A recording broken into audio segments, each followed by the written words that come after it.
Hello children, hope you all are fine. So today we are going to discuss about some problems from your NCERT books which are related to geometrical concepts. Now in geometrical concepts, what is the basic requirement? That is the understanding of formulas and the figures.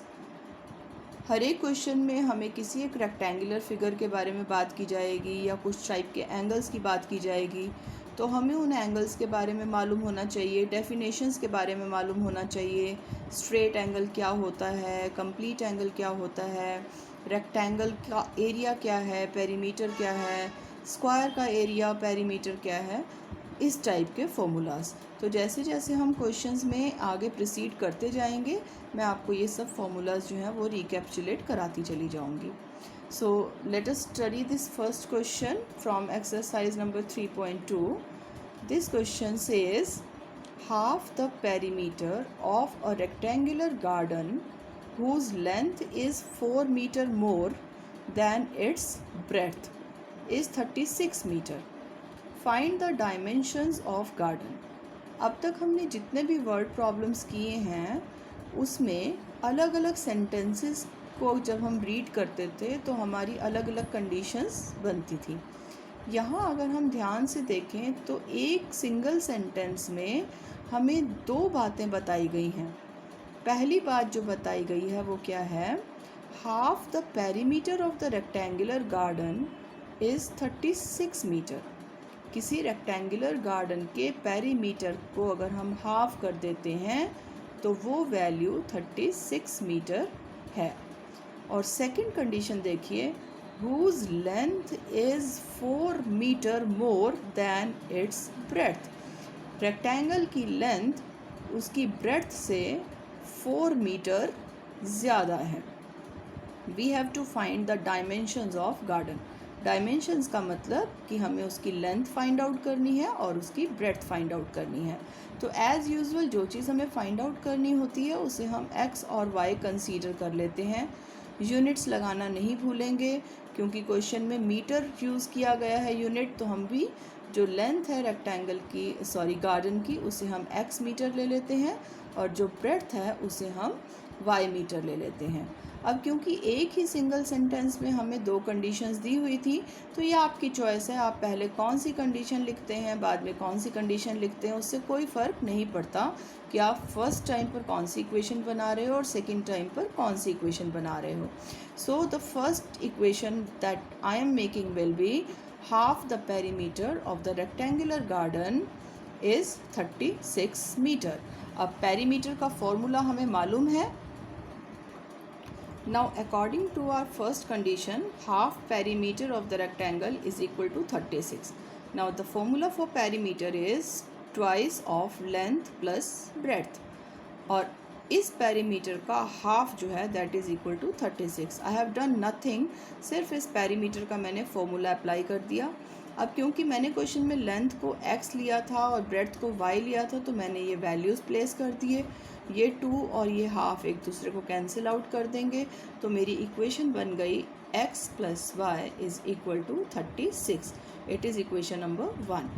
अब देखिए जो second condition मैं use कर रही हूँ वो क्या है?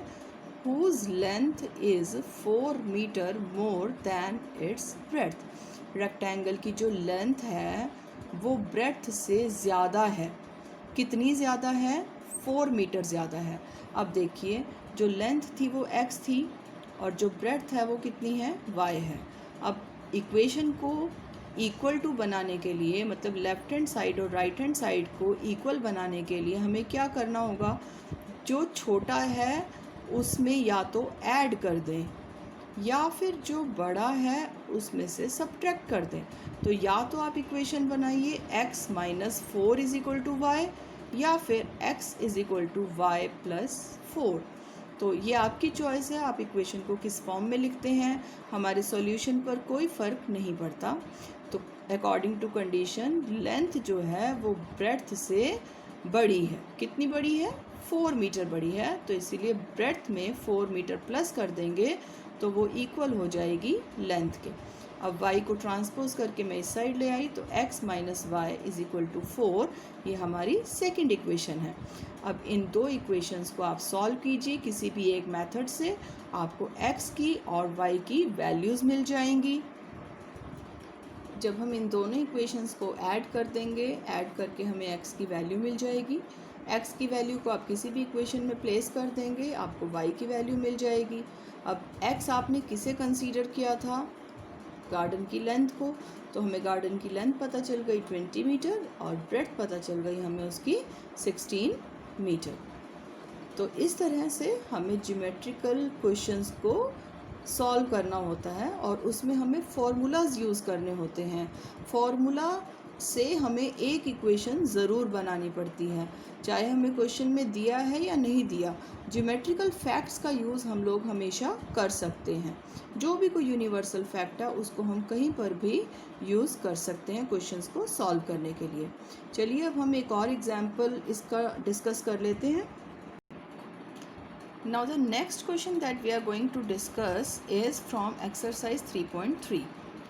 The larger of two supplementary angles exceeds the smaller by 18 degree. Find them.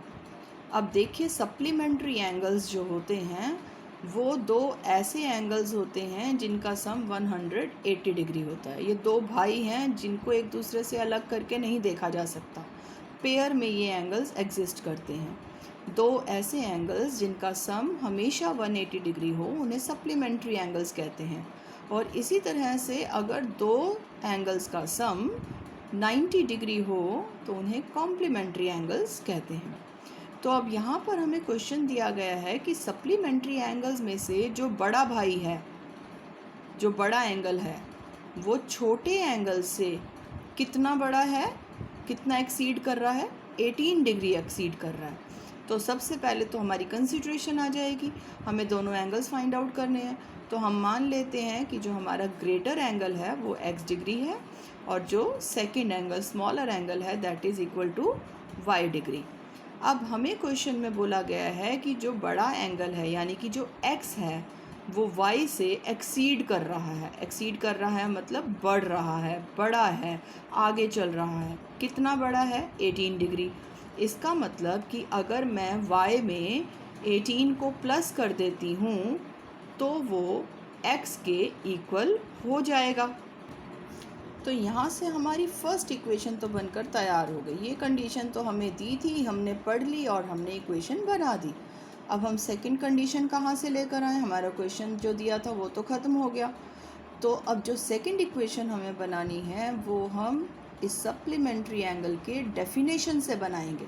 Supplementary angles की डेफिनेशन क्या कहती है कि सप्लीमेंट्री एंगल्स वो एंगल्स होते हैं जो हमेशा ऐड हो करके 180 डिग्री का सम बनाते हैं।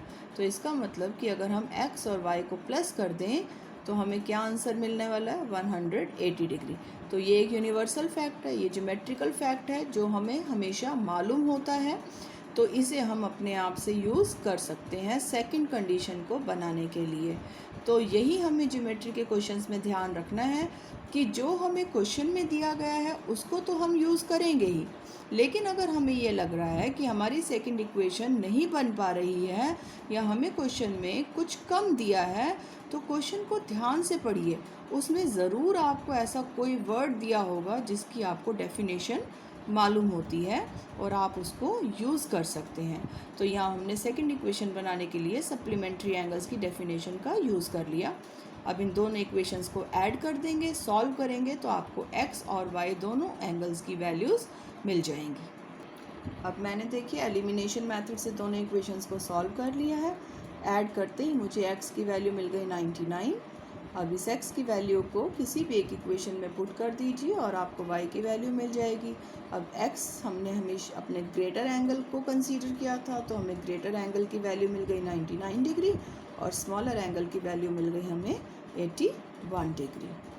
सो let us move on to our next question. Now our next question is from exercise 3.5. It is question number 4. The area of a rectangle gets reduced by 9 square units if its length is reduced by 5 units and breadth is increased by 3 units. अब इस question में देखिए, question में कहा गया है कि अगर हम किसी रेक्टेंगल की लेंथ को रिड्यूस कर दें 5 यूनिट से, मान लो उसकी लेंथ जो थी वो पहले 15 मीटर थी, अब 5 मीटर कम कर दिया जाए यानी कि 10 मीटर बना दिया जाए, and the breadth is increased by 3 units, और उसकी ब्रेड्थ जो है उसको 3 मीटर बढ़ा दिया जाए, तो जो उसका एरिया है रेक्टेंगल का वो रिड्यूस हो जाएगा. कितना रिड्यूस हो जाएगा? जितना उसका ओरिजिनल एरिया था उससे 9 स्क्वायर मीटर रिड्यूस हो जाएगा. ये हमारी फर्स्ट इक्वेशन है, फर्स्ट कंडीशन है. तो ऐसे केसेस में जहाँ हमें लेंथ को भी चेंज करना है, ब्रेड्थ को भी चेंज करना है, तो उसके अकॉर्डिंग उसका एरिया भी चेंज हो जाएगा.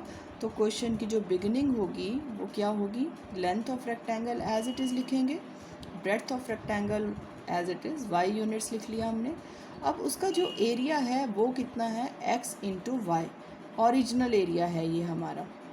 आपको फ्रैक्शंस वाले क्वेश्चंस शायद याद होंगे, मैंने आपके साथ एक वीडियो में शेयर किए थे. फ्रैक्शंस के क्वेश्चंस में भी हम इसी तरीके से क्या करते हैं, हमें न्यूमरेटर में कुछ चेंज दिया होता है, डिनोमिनेटर में कुछ चेंज दिया होता है, और उसके अकॉर्डिंग हमारा जो फ्रैक्शन है वो भी बदल जाता है. तो यहाँ पर भी चेंजेस लेंथ में भी हैं, ब्रेड्थ में भी हैं. तो जब लेंथ चेंज करेंगे, ब्रेड्थ चेंज करेंगे, तो ऑटोमेटिकली एरिया जो है रेक्टेंगल का वो भी चेंज हो जाएगा. अब देखिए, यहाँ हमें फॉर्मूला वही यूज़ करना है. एरिया का फॉर्मूला क्या होता है? Length multiplied by breadth. अब वो फॉर्मूला कैसे अप्लाई करना है कंडीशन के लिए वो मैं आपको बताती हूँ.